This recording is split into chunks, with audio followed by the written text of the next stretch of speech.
Mark Rogers TV with you, talking ACC football. We've got bowl implications. We possibly have a championship long shot on the line when Georgia Tech hosts Clemson this Saturday in Atlanta. The Yellow Jackets coming in at 8-2, and Clemson at 7-2 overall. We bring in Ryan Kantor of Shaking the Southland to join us to break it down. And let's start with this rivalry that may be a little bit under the radar. Ryan, let's talk about the matchup here.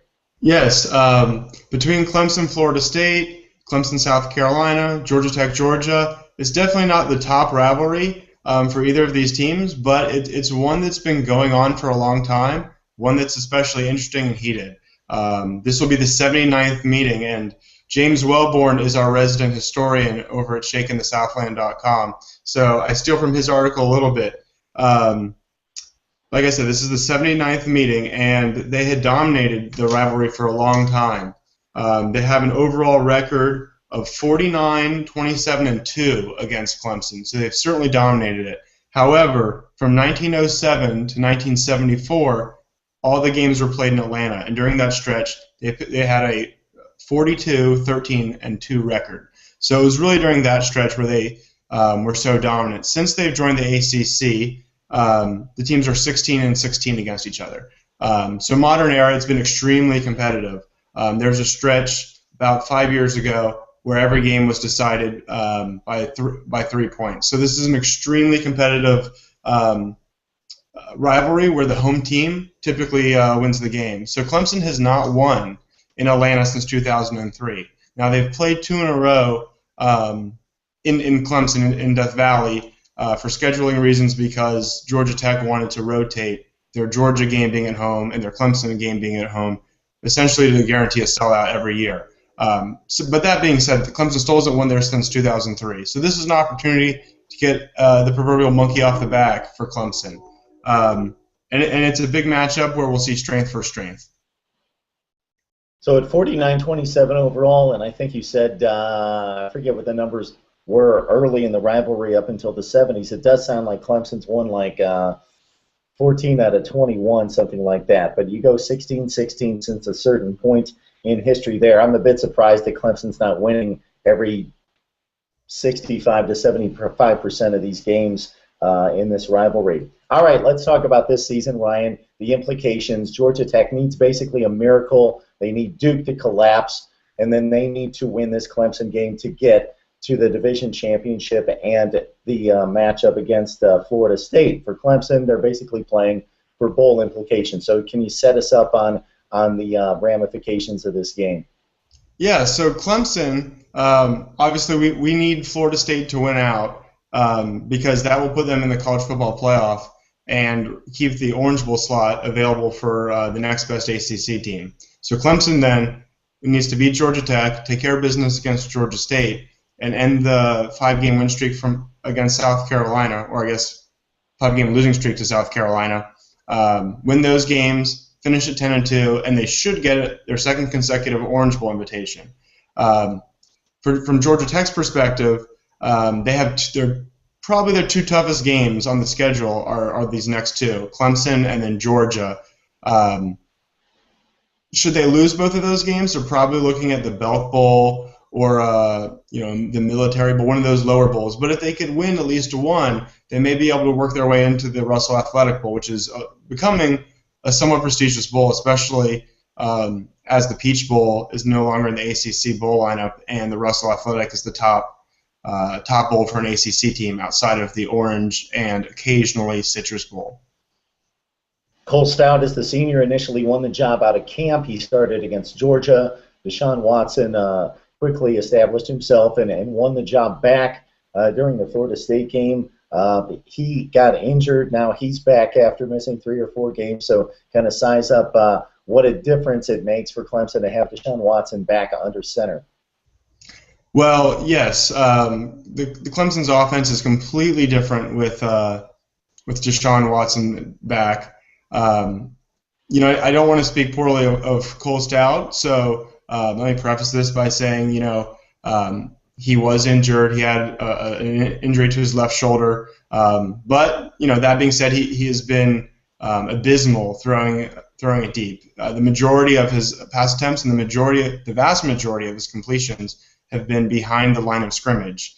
When you take away the threat of passing deep, it allows defenses to creep up a bit, and he hasn't been able to capitalize, and that's hurt the offense a lot. When you combine that with Clemson's struggles on the offensive line, particularly in run blocking, if they can't pass it deep, they can't run it all that well, the screen pass is coming almost every play. And so that's what they've done, and they've found ways to win against lesser competition like Syracuse and Wake Forest. But making no mistake, I don't think they would have a very good shot to beat Georgia Tech without Deshaun Watson. There's quite a few players coming back from injury. Deshaun Watson returns. Charone is supposed to return at wide receiver. Jay Guillermo, the center, should return, and I'm not sure if he'll start, but he'll at least give them more depth. Tyshawn Dye, running back, he had a torn Achilles. He made his return late in the game in garbage time against Wake Forest, but now that he's gotten some playing time, he's getting back in the flow. Maybe he'll be able to take some meaningful snaps. Jordan Leggett, a tight end, also got back into the flow against Wake Forest, but as he's nearing 100%, he'll start to make a bigger impact. So just an unbelievable amount of injuries, almost exclusively to the offense, and they will almost all be back for this game.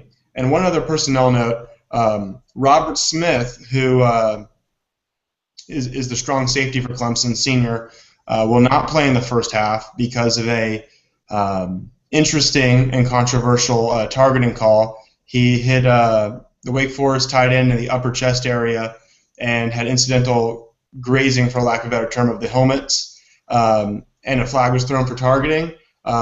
It was reviewed during the interview, or during the review on ESPN. The ACC official commissioner of officials said that it would probably be reversed. Supposedly, one of the officials on the field told cornerback Gary Peters that it would probably be reversed. It wasn't. The ACC stood by it after the fact.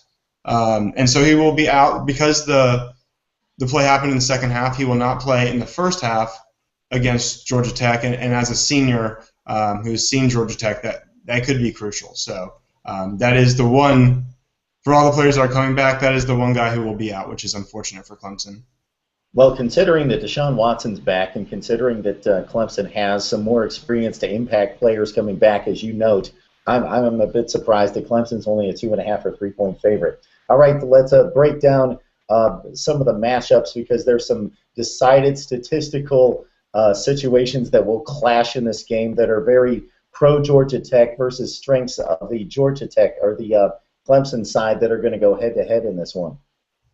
Yes, Georgia Tech has an amazing rushing offense. They're averaging 335 yards on the ground per game. And given they play a slower tempo, obviously they run the triple option, so they're running it 90% of the time. But nevertheless, that's awfully impressive. They're also scoring 38.8 points per game. Again, considering they're not a up-tempo team, that's really outstanding. On the flip side, Clemson's only allowing 18.4 points per game. And again, when you consider that they are an up-tempo team, that's even more impressive. Now, Clemson's not nearly as impressive on offense. They're 49th in the nation in points scored per game. But it's a little hard to look at that stat because they've been without so many offensive players that we just talked about, and they are getting them back. So from a Clemson perspective, looking at the offense, I think the biggest worry is will they be rusty? Because Georgia Tech's defense is a weakness. I believe they were 63rd. Yeah, they were 63rd with in the nation with points allowed per game. So if Clemson's healthy and firing on all cylinders, they should be able to score some points, but they could be rusty, and it could be a problem. Yeah, stats sometimes lie, and in the case of Clemson, I think that they're pretty legit, especially considering the Georgia game, considering the Florida State game, two outstanding opponents on the other side, Georgia Tech. Their non-conference schedule has been extremely weak. They do have the Georgia game at the end of the season, so their big non-conference game is yet to be played. So some of those stats maybe. Yeah, that's a great point. Georgia Tech has really not played a whole lot of tough competition yet. Miami and Duke being the toughest, where they went 1-1 against them, and they lost to North Carolina.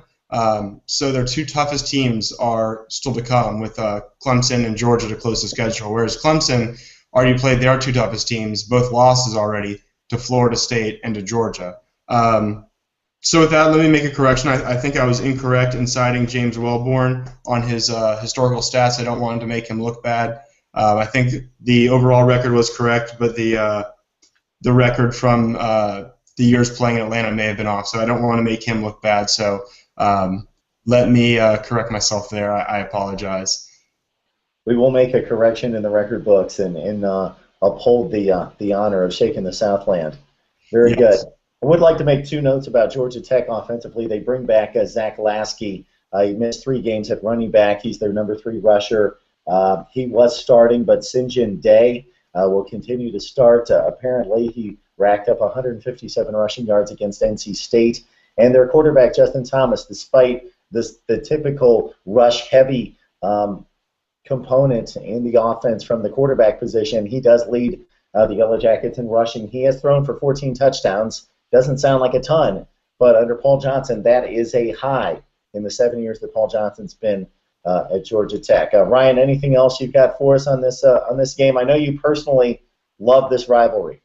Yes, that is a good way to close it. This is one of my favorite rivalries because I have a lot of respect for Georgia Tech. It's a phenomenal school and a great city. I've just moved back to Atlanta. I'm friends with a lot of Georgia Tech folks. For Halloween, I was the classic Georgia Tech nerd with my braided belt, and they're good sports. So, I have a lot of respect for them. It's heated rivalry. I don't like them, but it's a game I look forward to. It's the first college football game I ever went to, was Clemson versus Georgia Tech in Death Valley.